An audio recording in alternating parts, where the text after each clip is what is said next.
বিরাট কোহলি আর বাবর আজম দুটি নাম দুটি দেশ, কিন্তু ক্রিকেট বিশ্বে এমনভাবে পাশাপাশি চলে যে মনে হয় দুজনের মাঝে কোনো গোপন চুক্তি আছে। দোস্ত, যা করব একইভাবে করব, ঠিক আছে। ইদানিং তাদের সবচেয়ে আলোচিত মিল হলো সেই কিংবদন্তি অভিশাপ, টানা ৮৩ ইনিংস সেঞ্চুরিহীন থাকা। পৃথিবীতে সমাপতন হাজার রকম আছে, কিন্তু এমন সমাপতন দুই ব্যাটিং তারকা, দুটি শক্তিশালী দল, দুটি আলাদা যুগের প্রতিনিধি, আর দুজনই একই সংখ্যায় আটকে যায়। এটা দেখে ক্রিকেট ভক্তরা হাসতে হাসতে বলে, এরা কি ক্রিকেট খেলে নাকি পরস্পরের সঙ্গে প্ল্যান করে। ২০১৯ সালে বাংলাদেশের বিপক্ষে সেঞ্চুরি করেই কোহলি যেন ঠিক করে ফেলেছিলেন, আচ্ছা একটু বিরতি নেই। তারপর তিনি এমনভাবে সেঞ্চুরি মিস করতে শুরু করলেন যে মনে হতো খেলা, রান সবই হচ্ছে, কিন্তু ৩ অঙ্ক ছাড়া সবকিছু তার সঙ্গে ভালো সম্পর্ক রাখছে। কেউ রান চাইলে কোহলি দিতেন ৩৪, ৫৫, ৭৪, ৮৯, কিন্তু সেঞ্চুরি সে যেন তার ঘরের পথ চেনে না। সমালোচকরা যখন বলছিলেন কোহলির যুগ শেষ, তখনও মনে হচ্ছিল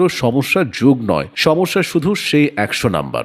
শেষ পর্যন্ত ৮৩ ইনিংস পর আফগানিস্তানের বিপক্ষে টি-২০-তে সেঞ্চুরি করে তিনি যেন বললেন, ভাইরা আমি এখনো আছি, শুধু একটু রিচার্জ নিতে গিয়েছিলাম। অন্যদিকে বাবর আজম, যিনি পাকিস্তানের রান মেশিন হিসেবে পরিচিত, তার গল্প যেন একই রকম নাটকীয়। নিউজিল্যান্ডের বিপক্ষে শেষ সেঞ্চুরি করার পর বাবর এমনভাবে ৩ অঙ্ক এড়িয়ে যেতে লাগলেন যেন সেঞ্চুরি তার কাছে ডিউটি করে না। পাকিস্তানি ফ্যানরা বলছিল বাবর ফর্মে আছে, কিন্তু সেঞ্চুরি বলছিল আমি নেই। এরপর শুরু হলো তার ৮৩ ইনিংসের খরা।